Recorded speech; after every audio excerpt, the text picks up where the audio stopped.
I want to talk about how I train, how to train distance. I train in small sequences. I do short sequences. I generally will train, from 4 to 8 obstacles, sometimes a little more, sometimes only a couple, depending on what skill I'm really working on, because I really want to break down that skill and I want to reward and reward often.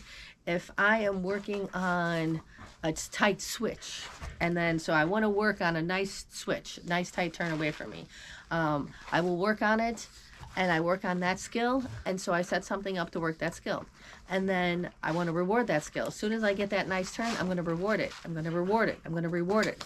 So the more you reward something, the more you're going to get it. And if you do lots of obstacles and do lots of coursework, then you've missed many opportunities for you to reward your dog for doing something fantastic. So I train. Sorry, I'm sick. My nose itches. I train in short sequences because I want to work on specific skills when I'm training. So I want to reward that skill when I get it. Okay, so that's one. Two is once I'm successful getting whatever, my dog's successfully doing whatever it is that I'm asking them to do, turn tight, turn away from me, whatever, then I'll do it again, and then I move myself to a different location. So even if I only have, let's say, a pinwheel set up, so maybe I have a hoop that goes into a 3-hoop pinwheel, and I really want to work that pinwheel. So I'll do it I'll send him around and I'll front cross. Woo-hoo, good job. Okay, reward that. And then I'll move to the outside so that I have to flip around to that pinwheel, reward that pinwheel. Then I'll move to the other side. Then I'll move behind me. And then I'll move in front of it so that my dog has to come towards me, and then I have to flip them around, switch them around.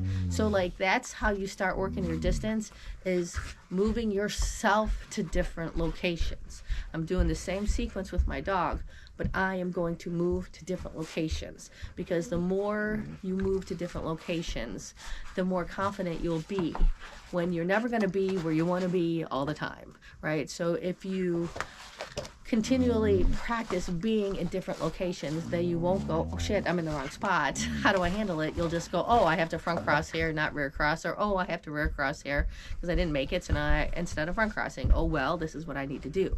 And in terms of distance and bonus lines and big distance stuff, we really need to practice moving yourself to different locations, and we have to think outside the box a lot. No pun intended, or pun intended, because a lot of times they're coming at us and we have to switch them back away from you, or you're all the way to the left side of this course, or you're all the way to the right side of the course, or a lot of the bonus lines are all the way just in the beginning, 1 through whatever, you handle it from the front of the course.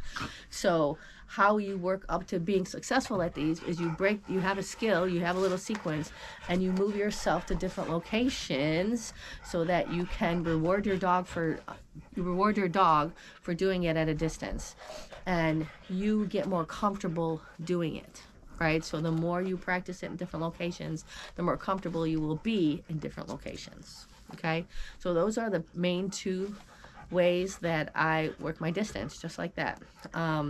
And how you reward your dog at a distance, I did a whole video on that one, but just to remind you, make sure you say whatever word it is, yes, good dog.